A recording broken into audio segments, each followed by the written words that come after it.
Baik pemirsa, Bali TV kembali bersama saya Jero Jemiwi melanjutkan tadi wawancara kita bersama Bapak Gubernur Bali. Dan saat ini di sebelah kanan saya sudah hadir Ibu Bupati Karangasem, Ibu Mas Sumatri. Om Swastiastu Ibu. Om Swastiastu. Sampun Gatre Ibu. Becik. Mungkin sudah beberapa hari Ibu turun terus ke lapangan ya. Melelahkan memang. Melelahkan, tapi Ibu tetap segar dan harus semangat terus. Oke, ini kita tadi sudah dengan Bapak Gubernur, kebetulan Ibu juga mendampingi langsung. Ini saya langsung saja ini. Kondisi sudah sekian hari di Tanah Ampo dan juga di beberapa pos pengungsian yang lain. Logistik bagaimana Bu? Masih cukup atau seperti apa? Mengenai persiapan logistik, utamanya beras ya. Kita punya 100 ton beras. Okay. Tentu kita sudah upayakan untuk amprah itu ya. Belum kita ke provinsi. Provinsi juga 200 ton beras juga sudah punya. Nah maka logistik beras kita sudah ada.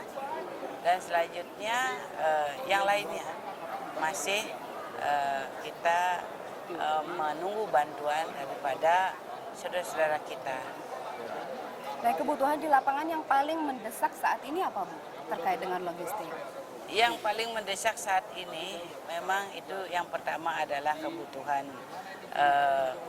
sembako, ya sembako, cabai, bawang, gula, garam, minyak. Jadi itu kebutuhan yang sangat mendesak buat masyarakat kita yang saat ini sudah terdata dalam pengungsian itu 48.000 lebih. Hampir 50.000. Hampir 50.000. Jadi mereka sudah meninggalkan tempat asal masing-masing. Iya, berada di 222 titik. 220 titik. Iya. Itu di Kabupaten Karangasem sendiri atau Itu termasuk tersebar beberapa di juga? beberapa kabupaten yang datanya sampai jam 6 kali ini, yaitu Klungkung ada 8 ribuan masyarakat kami, 8.000 Klungkung, Klungkung 11 ribuan.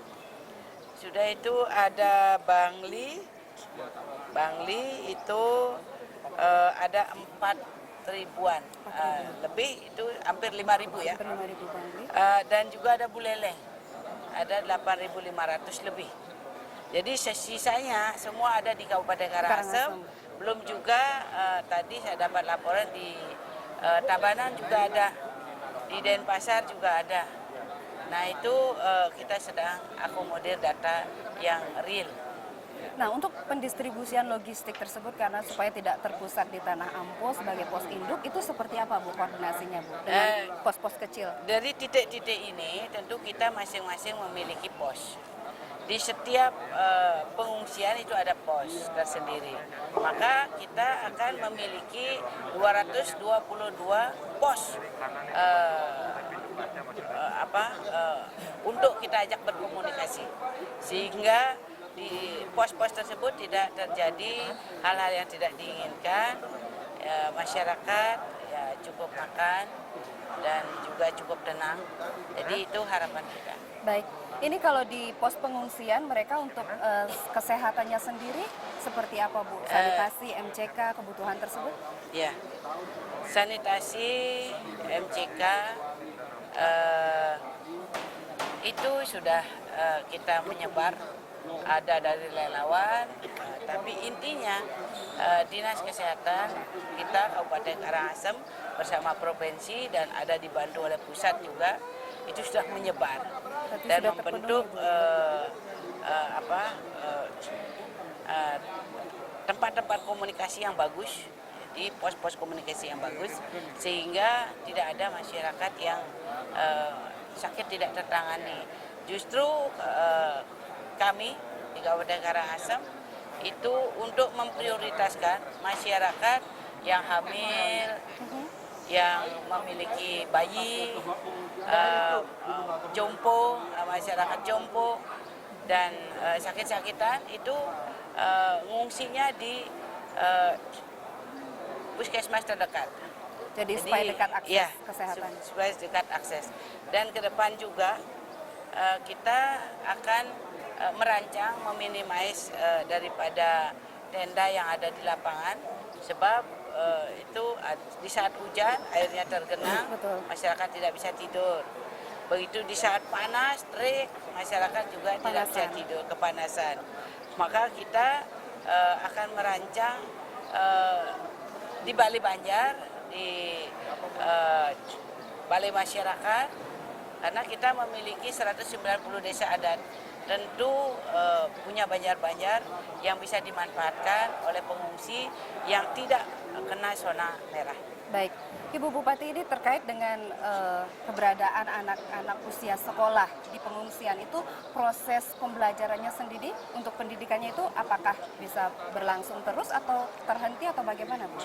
Yang pertama, kita sudah rancang bahwa mereka tetap mendapatkan suatu pelajaran, di mana ketika ada sekolah terdekat, sekolah wajib menerima tanpa syarat siswa di sekolah tersebut. Berarti bisa dititipkan. Dan begitu juga di pengungsian, kita merancang untuk guru-gurunya mengajarkan di pengungsian. Jadi di proses belajar mengajar itu tetap ada, tetap akan ada. Dan sekarang saat ini sedang dirancang, mudah-mudahan secepat mungkin itu bisa normal, dan apa yang menjadi harapan kita buat masyarakat yang terkena musibah ini bisa kita maksimalkan. Yang pertama, tidak ada korban, yang kedua mereka bisa tenang gitu.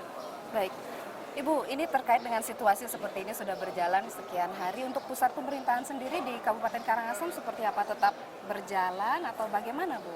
Ya, memang saat ini memang sedikit agak terguncang ya. Saya mengakui bahwa saya juga kemarin panik betul ketika masyarakat saya semua berhamburan saat diumumkannya pengumuman itu awas itu ya. Iya, awas.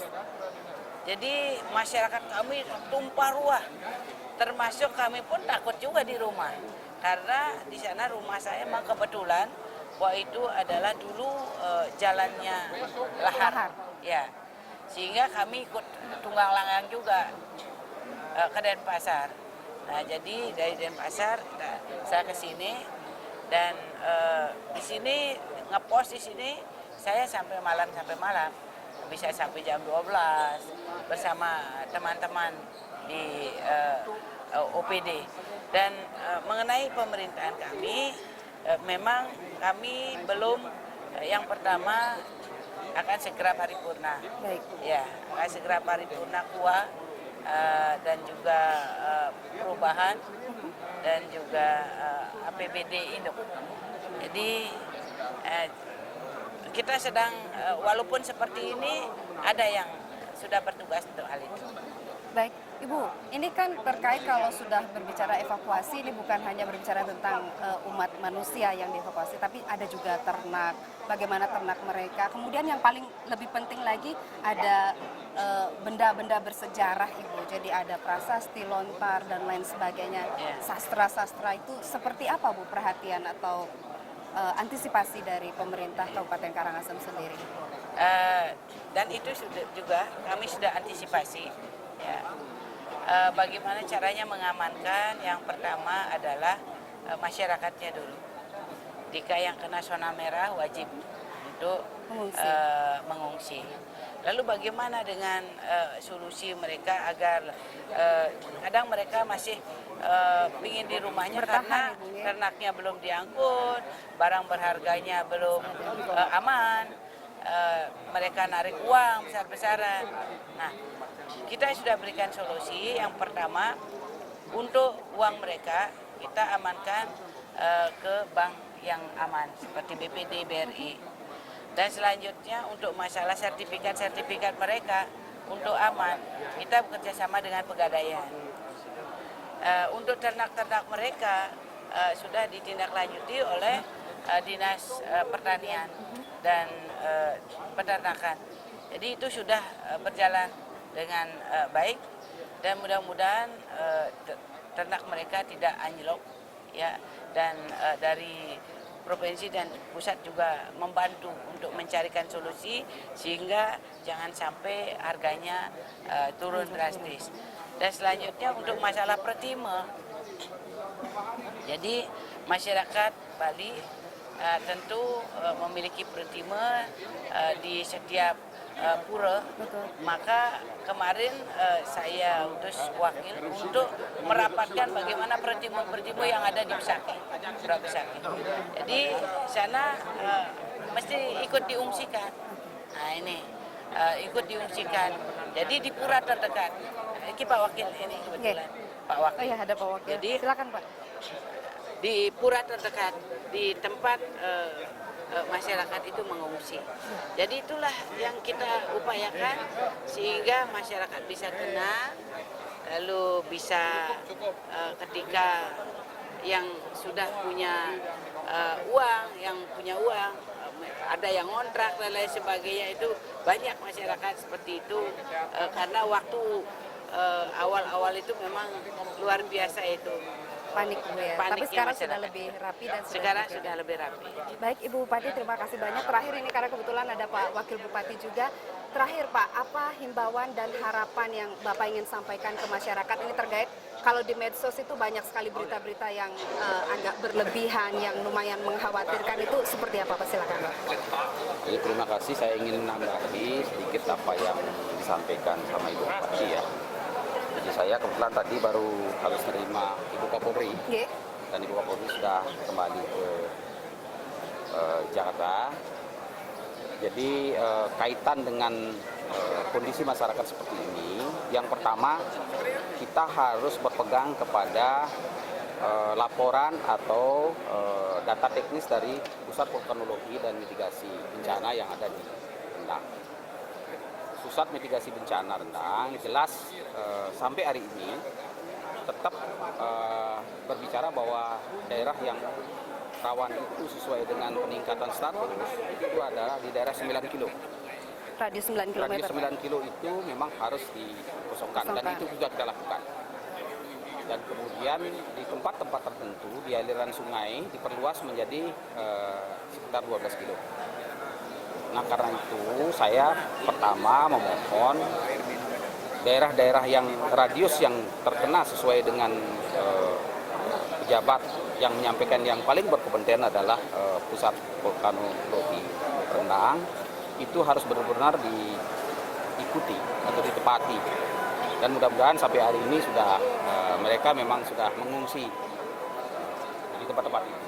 Namun demikian, karena situasi itu kosong, padahal harta benda mereka kan masih ada di situ, ternak dan sebagainya, tentu kami mohon juga aparat keamanan, jadi bagaimana mengisolir, memprem itu jangan sampai ada pencurian. Penyusup ya Pak? Penyusup. Kemudian daerah-daerah yang memang dinyatakan putih, tidak kuning ya, dinyatakan putih, saya berharap tetap tenang. Karena bagaimanapun juga kalau tidak tenang, tentu akan menimbulkan masalah-masalah lebih besar. Karena itu kami selaku pemerintah daerah tentu akan memfasilitasi sebagaimana disampaikan oleh Bupati. Jadi itu barangkali yang dapat saya sampaikan. Jadi pertama kita berpegangan kepada laporan Pusat Meteorologi dan Mitigasi Bencana Gunung Agung yang ada di Pusat Rendang. Terus kita pantau bahkan update-nya setiap 6 jam. Kemudian yang kedua, kita tentu mempunyai pengalaman tahun 63. Saya kebetulan sudah besar ya. Saya ikut. Jadi saksi sejarah juga ya, Bapak ini. Bahkan saya nonton aliran lahar di sungai karena rumah saya di tepi sungai. Kemudian waktu itu juga ada Kedai Seludre. Jadi saya juga sudah ikut mulai. Upacara terbesar untuk umat Hindu Pak. Itu yang barangkali sehingga teman-teman itu mesti tenang terlebih dulu. Tenang. Kemudian yang terakhir berikutnya tentu juga kita punya keyakinan masing-masing sebagai umat beragama, tentu kita memohon sama beliau. Jadi berserah diri itu sangat penting dalam arti memohon kalau bisa janganlah meletus gitu, jangan erupsi. Kalau toh erupsi ya harus kecil seperti itu. Jadi kita permohonan kita seperti itu. Astung Karet. Jadi itu yang kita harapkan. Di pengungsi juga kami begitu. Jadi masyarakat di pengungsian pun harus berdoa setiap sore. Nggih. Jadi habis mandi berdoa bersama-sama. Bagaimana kita mohon supaya jangan terlalu lama di pengungsian. Jadi supaya ada keputusan-keputusan lebih jelas. Iya. Tentu kita berharap juga nanti kapan boleh pindah dan kemana pindah tentu supaya diarahkan oleh pemerintah. Jadi jangan mengambil inisiatif. Langkah sendiri. Ya. Nggih. Kemudian satu hal yang barangkali menyebabkan masyarakat ini resah, jadi mohon maaf, ini berita-berita hoa ini yang tidak menguntungkan. Bahkan berkali-kali beritanya, padahal belum ada apa-apa.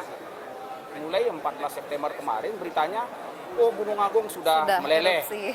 Kemudian daerah Kubu sudah tertimbun lahar. Nah, kemudian ada beberapa gambar, mungkin gambar tahun 63 atau gambar seperti apa, itu yang diperlihatkan, dipertontonkan. Saya curiga, jangan-jangan maling yang bikin medsos seperti itu. Kemudian kita yang menyebarin. Kan tidak jelas siapa yang dari sumber dari mana. Betul. Nah buktinya kemarin kan ada juga, boleh dikatakan maling tertangkap kan, Iya. diajar di Jungutan. Jungutan. Itu kebetulan daerahnya dikosongin. Nah, untung ada penjaga masyarakat Pecalang, kemudian ada generasi muda masih jaga di situ. Jadi terantisipasi ya Pak ya. Terantisipasi. Baik. Nah, karena itu ini semuanya harus tenang. Kemudian para pengungsi sudah pasti diberikan pelayanan oleh masyarakat, oleh pemerintah dan bersama masyarakat. Iya. Karena kalau pemerintah saja kan tidak mungkin ya. Jadi kami juga berterima kasih kepada seluruh masyarakat Bali dan seluruh masyarakat Indonesia yang menaruh empati kepada masyarakat Karangasem dan kepada khususnya kepada bupati-bupati yang menerima pengungsi besar seperti Buleleng kan besar dari pengungsi. Iya. Kemudian Kelungkung tadi sudah disampaikan oleh Ibu sekitar 11.000. 11.000. Kemudian Bangli juga hampir 8.000. Nah ini yang lain-lain kabupaten lain juga kecipratan tapi jumlahnya kecil. Nah kepada semua itu, kepada Pak Bupati kami juga sudah komunikasi lewat telepon supaya masyarakat kami titipkan kepada beliau-beliau itu. Baik. Dan tentu yang terakhir kepada relawan yang berjasa besar dan sekaligus memberi perhatian kepada Karangasem ini tentu kami juga menyampaikan terima kasih yang setinggi-tingginya. Tidak lepas dengan awak media, dengan televisi, apapun itu semua televisi yang ada, Ibu dari Bali TV Pak. dari Bali TV ya. Saya menyampaikan terima kasih yang setinggi-tingginya dan mohon dalam pemberitaan itu barangkali supaya bagaimana membuat masyarakat itu teduh, bagaimana membuat masyarakat terhibur di pengungsian, karena bagaimanapun juga dalam pemulihan mentalnya dia kan perlu. Betul. Karena itu teman-teman wartawan, teman-teman dari Bali TV, Metro TV semuanya kita harapkan membuat keteduhan dalam suasana seperti ini. Baik. Barangkali itu yang dapat saya sampaikan. Terima kasih. Baik. Matur sukses dahat, Bapak Wakil Bupati, Ibu Bupati Karangasem. Mudah-mudahan ini segera berakhir dan Bapak dan Ibu tetap jaga kesehatan karena hari masih panjang. Baik, sukses dahat Ibu, Bapak, nggih, sukses. Baik. Pemirsa Bali TV, demikian tadi bincang-bincang kita bersama Ibu Bupati Karangasem dan juga Bapak Wakil Bupati Karangasem. Saya Jero Jumi undur diri. Saya tutup dengan para mesanti. Om Santi Santi Santi Om. Salam Indonesia.